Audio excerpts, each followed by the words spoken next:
लगन का स्वामी। देखो पहले तो लिखो धन योग टॉपिक ऊपर।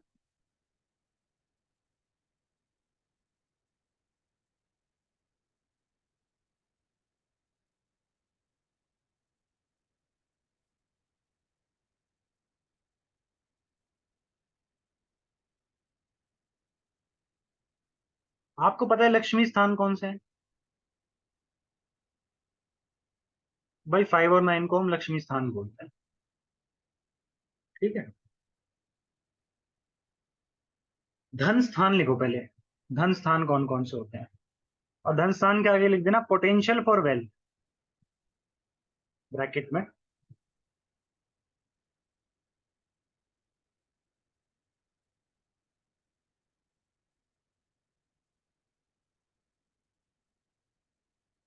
धन स्थान होता है second house, fifth house, ninth house and 11th house, जिनको हम ज्योतिष में धन स्थान बोलते हैं।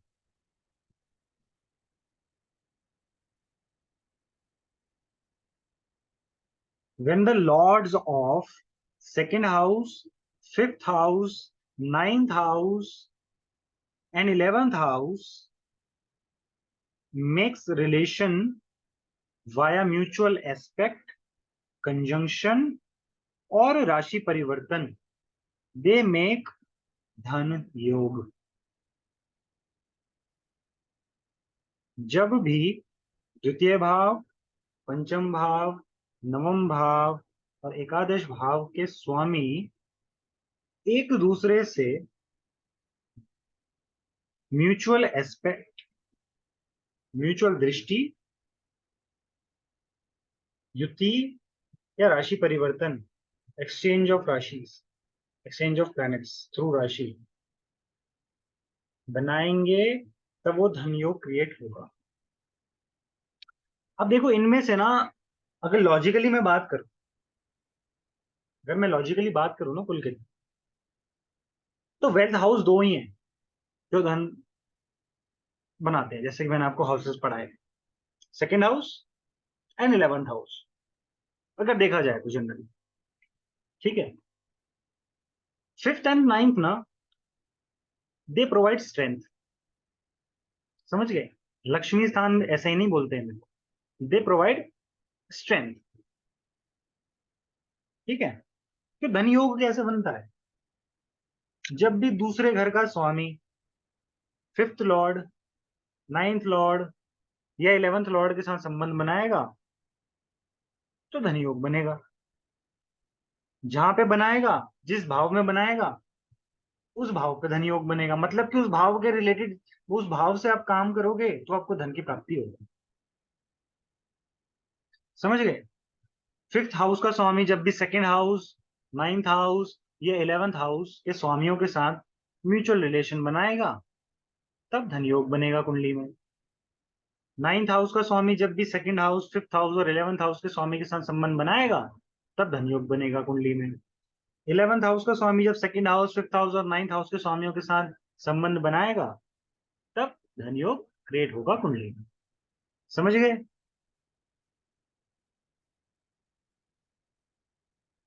दो प्लैनेट्स के आपसी संबंध जरूरी है धन योग बनाने के लिए, कोई भी योग बनाने के लिए एटलीस्ट दो प्लैनेट्स का। ठीक है। आप सपोज करो भाई, मान के चलो आप, टॉरस लगन की कुंडली है किसी का और उसको,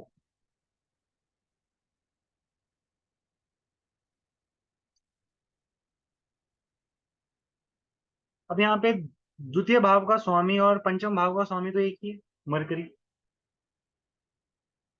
तो ये अकेला प्लैनेट ही धन योग देने के सक्षम है। समझ गए क्या बोलना चाहता हूं मैं? कुछ ऐसे लगन आपको मिलेंगे, जैसे कि स्कॉर्पियो लगन हो गया, उसमें सेकंड लॉर्ड और फिफ्थ लॉर्ड दोनों ही जुपिटर है, तो वो अकेला प्लैनेट ही धन योग देने के काबिल है। समझ गए क्या कहना चाहता हूं मैं?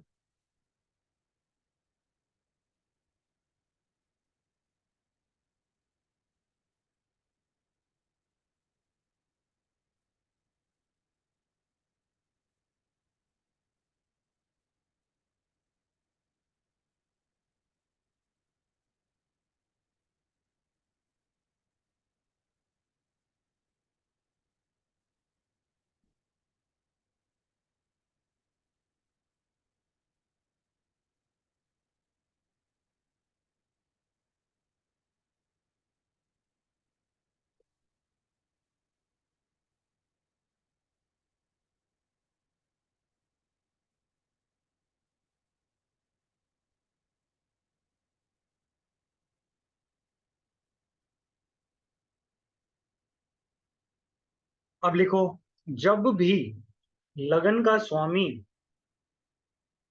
भी इन चार घरों के स्वामियों के साथ संबंध बनाएगा, second Lord, fifth Lord, ninth Lord and 11th Lord के साथ म्यूचुअल संबंध जब भी बनाएगा, वो भी धन योग क्रिएट करता है। समझ गए? वो भी धन योग क्रिएट करता है। लेकिन ये मत समझना कि धनी हो गया तो हर एक धनी योग एक तरीके का ही होगा, मतलब कि जो फिफ्थ हाउस जो धन दे रहा है वही सेकंड हाउस भी देगा, ये मत समझना। क्योंकि धन का मतलब खाली पैसा नहीं होता, इस बात को भी समझना। बात को समझ में आ गई? बात मैंने आपको ये पहले समझाया हुआ है। धन का मतलब केवल पैसा नहीं होता, धन बुद्धि के रूप में भी आ सकती है, धन भाग्य के रूप में भी मिल सकता है, धन मॉनेटरी गेन्स में भी मिल सकता है, धन रिसोर्सेज के रूप में भी मिल सकता है, धन आपको आपकी संगति के रूप में भी मिल सकता है, दोस्तों के रूप में, आपके सोशल सर्कल के रूप में भी मिल सकता है। समझ में आ रही है बात? वो भी धन ही है।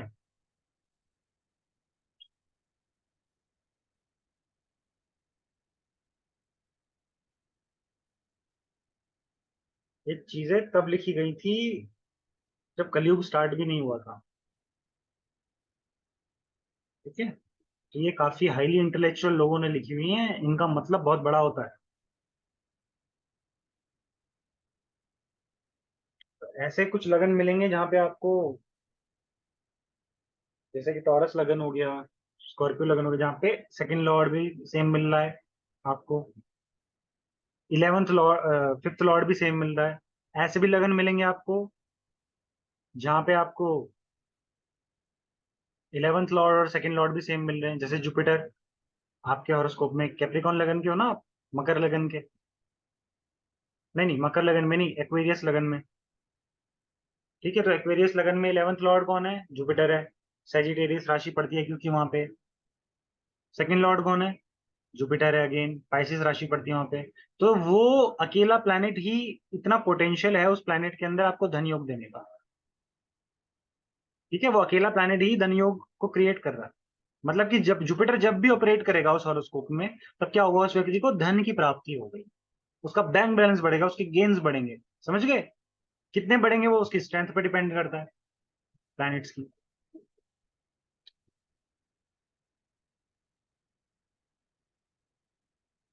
अब क्या होता है ना, ये तो देखो धनी योग है, प्रॉपर एक धनी योग है।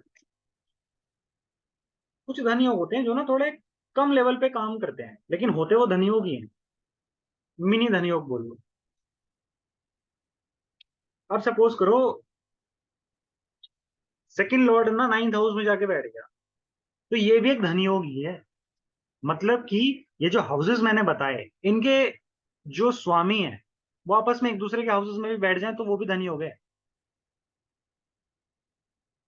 ये मिनी भी मतलब मानो ये भी धनी हो गया एक। समझ गए? मिनी भी मत बोलो इसको, ये भी धनी हो गए, ये भी उतना ही काम करेंगे।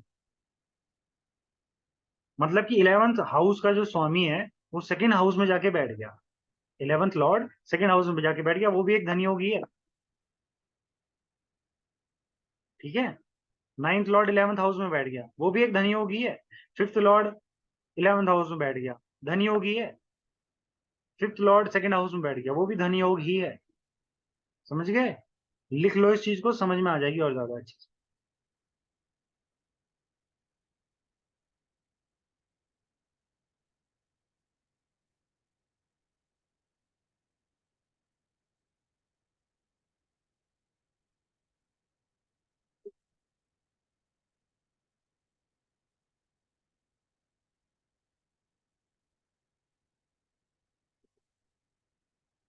अब भाई यहाँ पे ना कंट्रोवर्शियल टॉपिक आता है, राहु और केतु का। कि भाई 7 प्लैनेट्स हैं, सब लॉर्डशिप ओन करते हैं, भाई राहु केतु की तो कोई लॉर्डशिप ही नहीं है। राहु केतु की तो कोई लॉर्डशिप ही नहीं है। तो मैं आपको बता दूं कि राहु केतु जहां पर बैठते हैं ना, जिस राशि में बैठते हैं, जिस भाव में बैठते हैं, उस भाव के आधिपत्य की तरह एक्ट करते हैं। मतलब कि अगर राहु वीनस की राशि में बैठा हुआ है फिफ्थ हाउस में, तो वो वीनस की तरह एक्ट करेगा। मतलब कि उसके लॉर्ड के स्वामी की तरह एक्ट करेगा। समझ गए? तो आप सपोज करो एक कुंडली बनाओ, आप आप बनाओ जेमिनी लगन की कुंडली।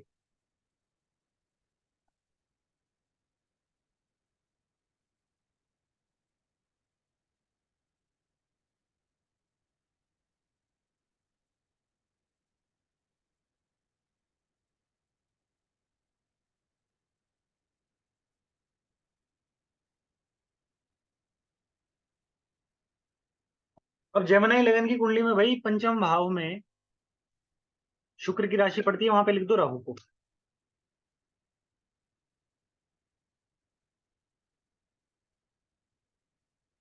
लिख दिया।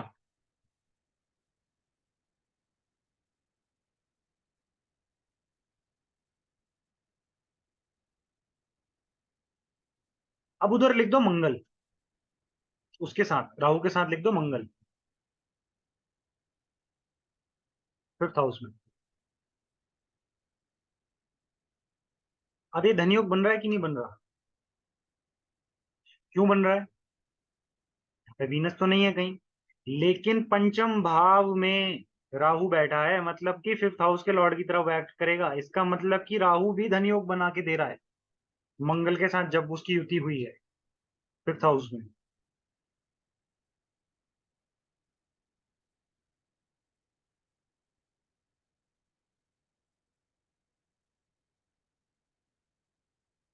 राहु यहाँ पे तो जाहिर सी बात है केतु 11th हाउस में होगा।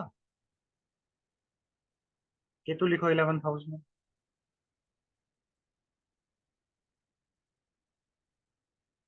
और केतु के साथ चंद्रमा लिख दो।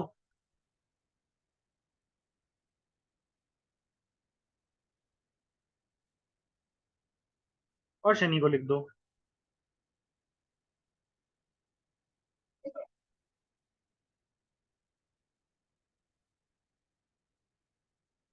क्या ये तीन प्लैनेट्स मिलकर धनयोग क्रिएट कर रहे हैं कि नहीं कर रहे? डेफिनेटली कर रहे हैं, 110% कर रहे हैं। क्यों? पहली बात तो ये कि केतु किसकी राशि में? मंगल की राशि में। मंगल क्या है? 11th लॉर्ड है। तो केतु किसकी तरह एक्ट करेगा? मंगल की तरह एक्ट करेगा, जाहिर सी बात है। तो केतु 11th लॉर्ड भी हो गया, 11th हाउस को कंट्रोल कर रहा है। अब वहां पे उसके साथ बैठ गया सेकंड लॉर्ड, वहां पे उसके साथ बैठ गया 9th लॉर्ड। तो क्या उनके उसके साथ ये दोनों बैठकर धनयोग क्रिएट कर रहे हैं? कर रहे हैं। वो दोनों आपस में भी कर रहे हैं और इसके साथ भी कर रहे हैं। क्यों आपस में कर रहे हैं? क्योंकि एक सेकंड लॉर्ड है, एक 9th लॉर्ड है, जो कि धन स्थान है, धन स्थान के स्वामी है, इसलिए। समझ गए? तो यहाँ पे कहाँ पे बन रहा है धनयोग? 11th हाउस में बन रहा है। अब इस व्यक्ति से बोल दिया जाए कि भाई तू 11th हाउस की एक्टिविटी कर, तुझे धन की प्राप्ति होगी लाइफ में। मतलब कि तू एनजीओ से जुड़ जा, तू कोई एक सोशल वर्क से जुड़ जा, तुझे वहां से धन की प्राप्ति होगी, बोल सकते हैं। 110% बोल सकते हो, 110% होगा। 5th हाउस में बन रहा है, इस व्यक्ति को बोल दें 5th हाउस में बन रहा है धनयोग, मार्स और राहु का। इस व्यक्ति को बोल दें कि भाई तू अपनी जो एजुकेशन लाइफ में तेरे को एक सेट एक मतलब अपना जो तू एजुकेशन का काम अगर करेगा, तो तेरे को एजुकेशन की लाइफ में ही पैसों की प्राप्ति होगी, मतलब धन की प्राप्ति होगी, पैसों की नहीं, धन की प्राप्ति होगी। या चाइल्ड बर्थ के बाद तेरे को धन की प्राप्ति होगी, बोल सकते हैं। 5th हाउस में बन रहा है क्योंकि।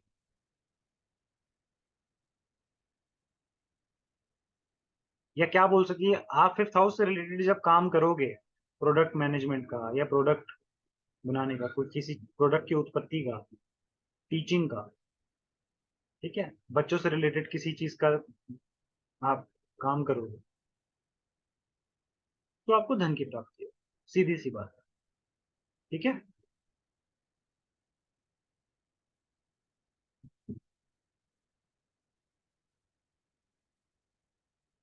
समझ गए पुलकित? धन योग क्या होता है, कैसे काम करता है, किस भाव में होगा तो किस तरीके से काम करेगा, किस किस लॉट से बनता है, समझ में आ गया?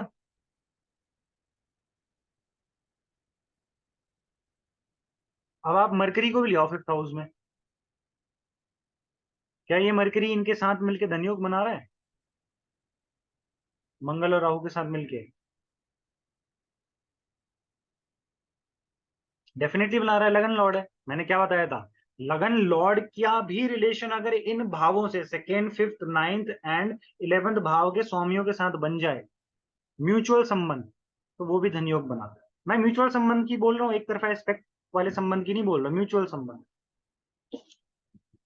तो भी धनयोग बनता है।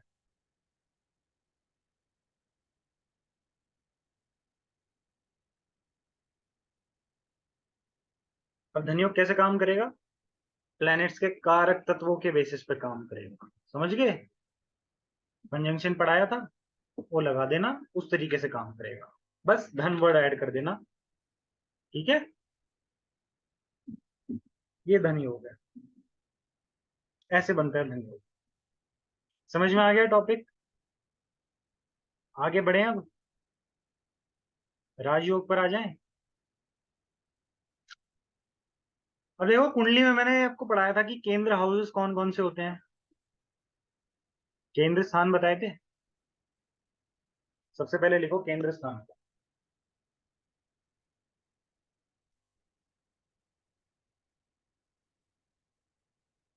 1 4 7 10।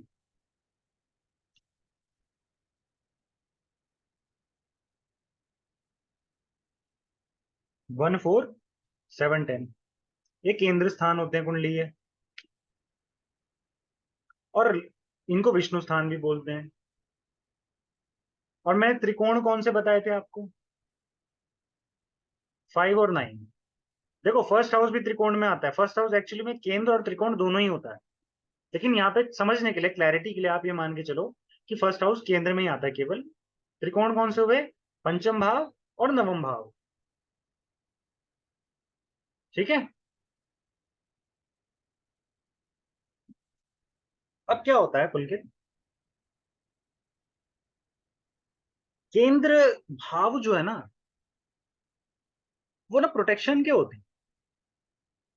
इनको विष्णु स्थान बोला जाता है। ये ना आपको लाइफ में ना प्रोटेक्शन देते हैं, इसलिए इनको ना केंद्र स्थान बोला जाता है। ठीक है। और लक्ष्मी स्थान आपको लाइफ में प्रॉस्पेरिटी, ठीक है, लक एंड प्रॉस्पेरिटी ये देती है लक्ष्मी स्थान। पंचम भाव और नवम भाव। जब भी कुंडली में केंद्र स्थान और लक्ष्मी स्थान के स्वामियों का आपस में म्यूचुअल संबंध बनेगा, तो वो राजयोग को उत्पत्ति देगा कुंडली के अंदर।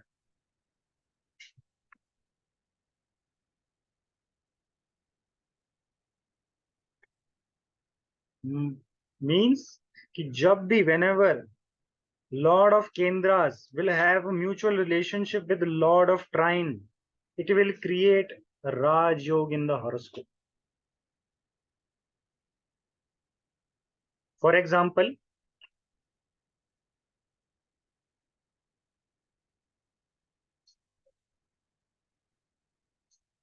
Sagittarius लगन की कुंडली बनाओ, धनु लगन की।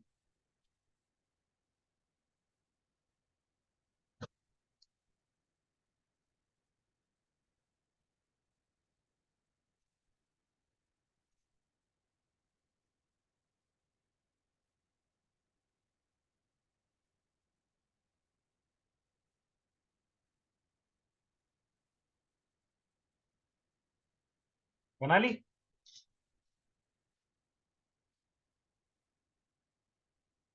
बृहस्पति और मंगल को छठे भाव में लिख दो।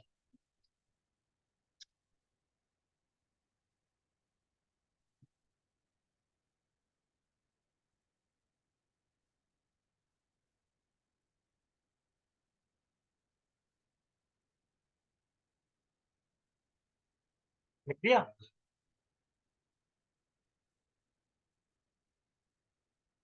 और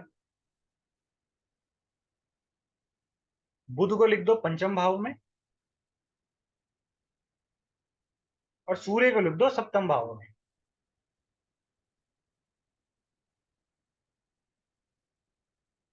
अब मुझे एक बात बताओ, एक बात का आंसर करो। क्या ये बृहस्पति और मंगल राजयोग क्रिएट कर रहे हैं छठे भाव में? राजयोग बना रहे हैं सप्तम भाव में, ओ सॉरी छठे भाव में? क्यों बना रहे हैं?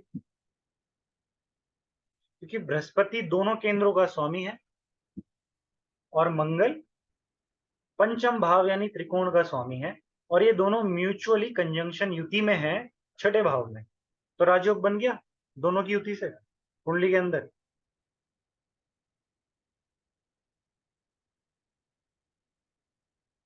अब जब भी ये दोनों प्लैनेट्स ऑपरेट करेंगे तो ये राजयोग को भी ऑपरेट करेंगे, दोनों में से कोई भी एक प्लैनेट ऑपरेट करेगा तो। समझ गए? दशाओं में जब भी मंगल की दशा चलेगी, जब भी बृहस्पति की दशा चलेगी, तो राजयोग बना देंगे कुंडली में, राजयोग को एक्टिवेट कर देंगे। योग बताता है ये घटित होगा, दशा बताती है कब घटित होगा। लिख लो इस चीज को।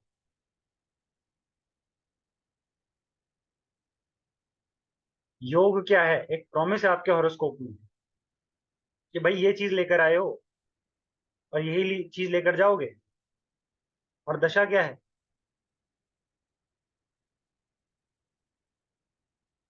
ये चीज कब मिलेगी इस व्यक्ति को, वो दशा बताती है। चाहे वो अच्छी है चाहे वो बुरी है इसके, चाहे वो इसके अनुकूल है चाहे वो इसके प्रतिकूल है, वो दशा बताएगी।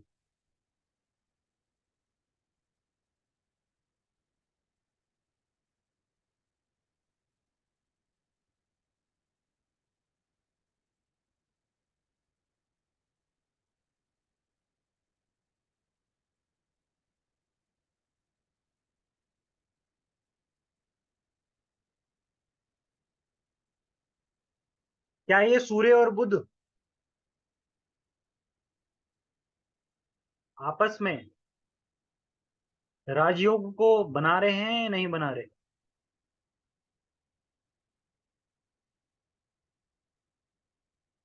क्यों बना रहे हैं?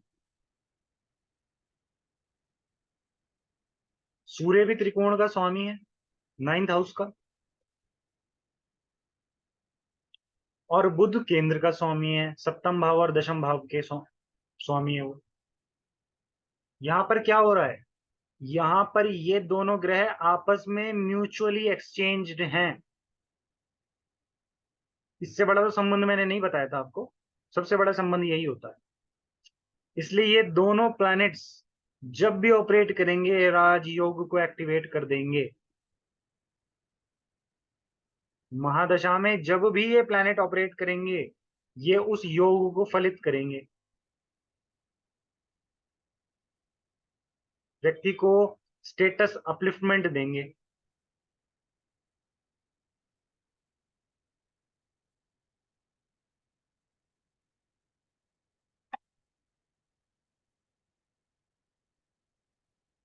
बृहस्पति और मंगल का कॉम्बिनेशन किधर बन रहा है यार राजयोग का पुलकित? छठे भाव में।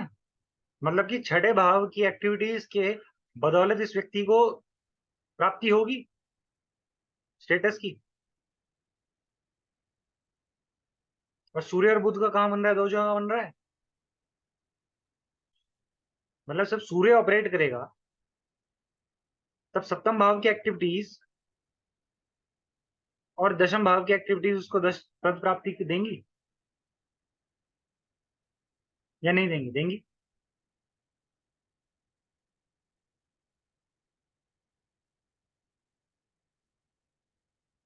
ये गवर्नमेंट सर्वेंट की कुंडली है। क्यों है गवर्नमेंट सेक्टर में, क्यों है वो? इसका आंसर दोगे? उसका एक डोमेन गवर्नमेंट का क्यों है? सेंट्रल सेक्रेटरीट ऑफिस में है ये व्यक्ति, एक डिग्निफाइड पोजीशन पे।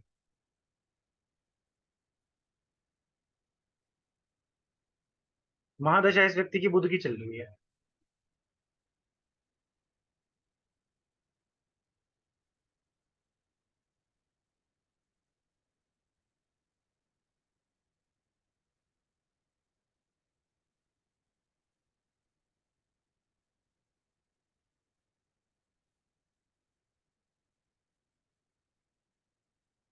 10th हाउस पर किस कौन से प्लेनेट का इन्फ्लुएंस आ गया एक्सचेंज के बाद? सन का आ गया। इस वजह से महादशा बुध की चल रही है। फल किसके आ रहे हैं? सूर्य के आ रहे हैं। समझ गए बात को, क्या बोलना चाहता हूं मैं? राजयोग भी एक्टिवेट है अपने कारक तत्वों के द्वारा, प्लैनेट्स अपना रोल निभा ही रहे हैं। और ये जो काम है, इसका जो काम है वो एक अच्छी काउंसलिंग का काम है, और ऑफिस में मेनली। बुध कहाँ पे बैठा है? प्रोफेशन कहाँ से जुड़ गया? नाइन्थ हाउस से जुड़ गया। 10th लॉर्ड 9th हाउस में बैठ गया, 9th लॉर्ड के साथ एक्सचेंज में आ गया। समझ गए क्या बोलना चाहता हूँ मैं? एक्सचेंज इस तरीके से काम करता है, एक्सचेंज से बड़ा संबंध नहीं है कोई, एक्सचेंज और यूपी।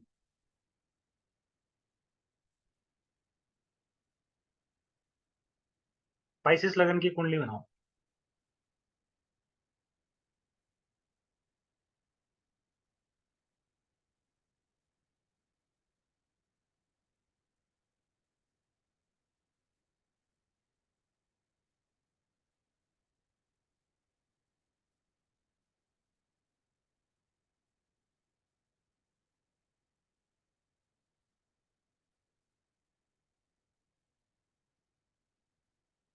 लिखो।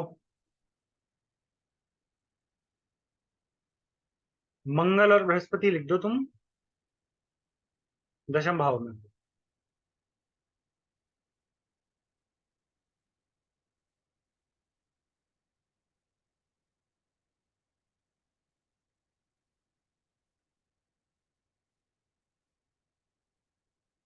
कौन कौन से योग बन रहे हैं खुल के?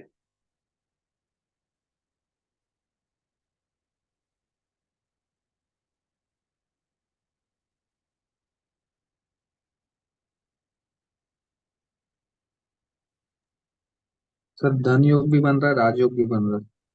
क्यों बन रहा है, एक्सप्लेनेशन दो। सर धन योग इसलिए क्योंकि मंगल द्वितीय भाव का भी स्वामी है। और सर गुरु से कंजंक्ट है। और सर गुरु का ये है कि गुरु तो सर केंद्र के तो स्वामी है। गुरु केंद्र के स्वामी, लेकिन मतलब जो नाइन्थ हाउस है, नाइन्थ हाउस का लॉर्ड मंगल है।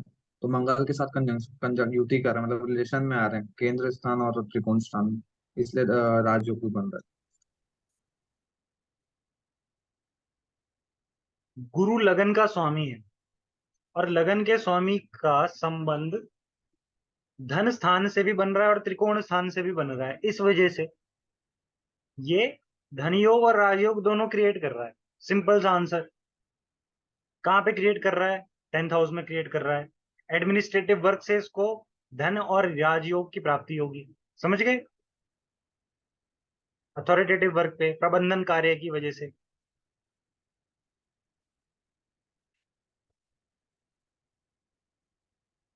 अपने बॉस से भी बना के रखेगा तब भी। समझ गए?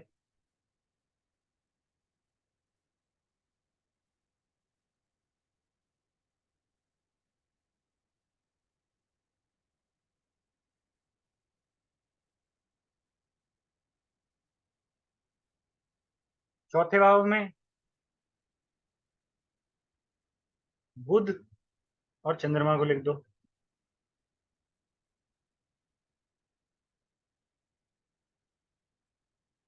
अब बताओ कितने कॉम्बिनेशंस बन रहे हैं, सारे बताना मेरे को, कितने योग बन रहे हैं, कौन कौन बना रहा है, कितनी बार बन रहा है। अनम्यूट करो। सर मर्क्यूरी एंड मून का कंजंक्शन हुआ है केंद्र में। और सर जो मून है वो सर वो त्रिकोण का स्वामी है, मतलब फिफ्थ हाउस का स्वामी है। वो मर्क्यूरी के साथ कंजंक्ट हो रहा है, इसका मतलब राजयोग बन रहा है। और क्यों बन रहा है राजयोग? सर भी केंद्र और त्रिकोण के स्वामी का हाँ तो कंजंक्शन हो वो रहा है। पूरा तो बोलो ना भाई, कि मरकरी जी सर। केंद्र का स्वामी है और चंद्रमा त्रिकोण का स्वामी है, इन दोनों की युति बन रही है चौथे भाव में। इंग्लिश में बोले जाते, इंग्लिश में बोल लो कि फिफ्थ जी lord sir. and 10th and 7th lord are conjunct in the 4th house. That is why it is forming what? Raj Yoga. राजयोग से। और आगे बोलो।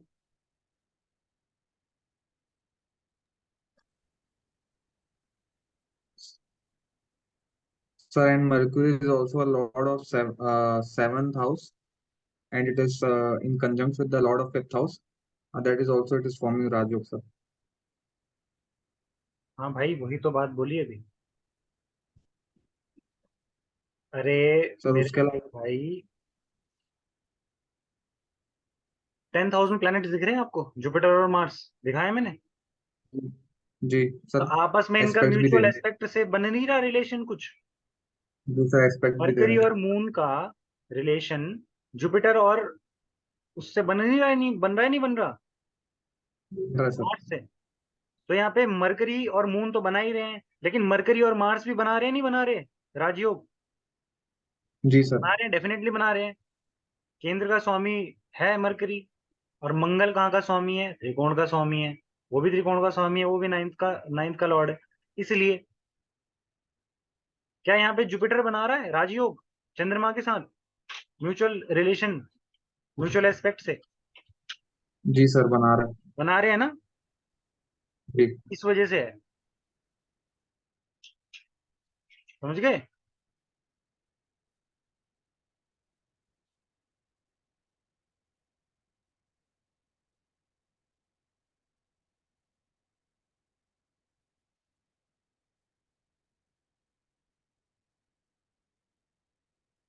तो आपस में म्यूचुअल रिलेशन जो है वो कौन देखेगा भाई? एस्पेक्ट के थ्रू। एस्पेक्ट भूल गए क्या? एस्पेक्ट भी तो पढ़ाया था, पढ़ाया था ना। एस्पेक्ट नहीं भूलना।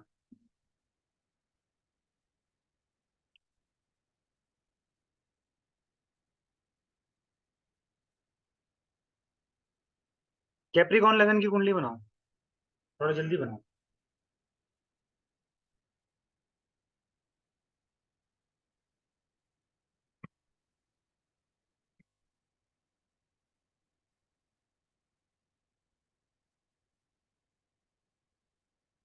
बना दिया? मंगल को लिखो 10वें घर में, और शनि को लिखो लगन में।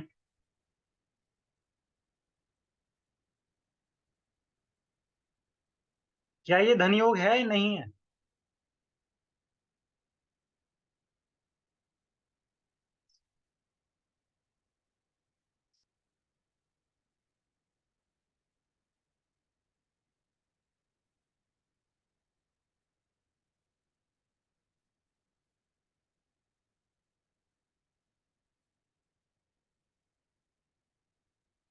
है। क्यों है? जरा रीजन दो। सर जो सैटर्न है वो सर द्वितीय भाव का भी स्वामी है, और केंद्र में आके बैठ गया 10th हाउस में, लग्न हम्म। में अपने। और सर जो मंगल है, सर मंगल 11th हाउस का भी लॉर्ड है, और वो वापस केंद्र में आके बैठ गया। गलत। मैंने धन योग पूछा है। मंगल का नहीं सर, शनि शनि ये का धन दोनों योग आपस है। में म्यूचुअल रिलेशन बना रहे हैं, इस वजह से धन योग है। क्योंकि सैटर्न कहाँ का स्वामी है? द्वितीय भाव का स्वामी है। मंगल कहाँ का? द्वितीय भाव और लगन का स्वामी है सैटर्न। और मंगल कहाँ का स्वामी? 11th हाउस का लॉर्ड है। ये दोनों म्यूचुअल रिलेशन बना रहे हैं। कैसे बना रहे हैं? मंगल का उसमें चौथा एस्पेक्ट शनि इम्पैक्ट पर पड़ रहा है, और शनि का 10वां एस्पेक्ट मंगल पे पड़ रहा है। मंगल ये देती है। एक कंडीशन ऐसी है जहां पे मंगल का चौथा एस्पेक्ट और शनि का 10वां एस्पेक्ट एक दूसरे पे पड़ता है, और ऐसे रिलेशन बनता है। ये अनोखा रिलेशन है, समझ गए? ऐसे बनता है।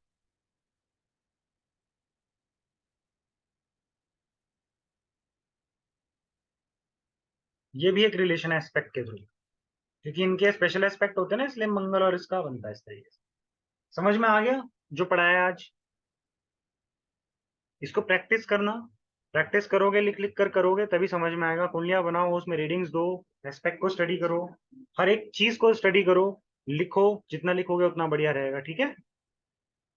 चलो आज की क्लास को यहाँ पे ही समाप्त करते हैं। शुभ रात्रि। जय श्री राम।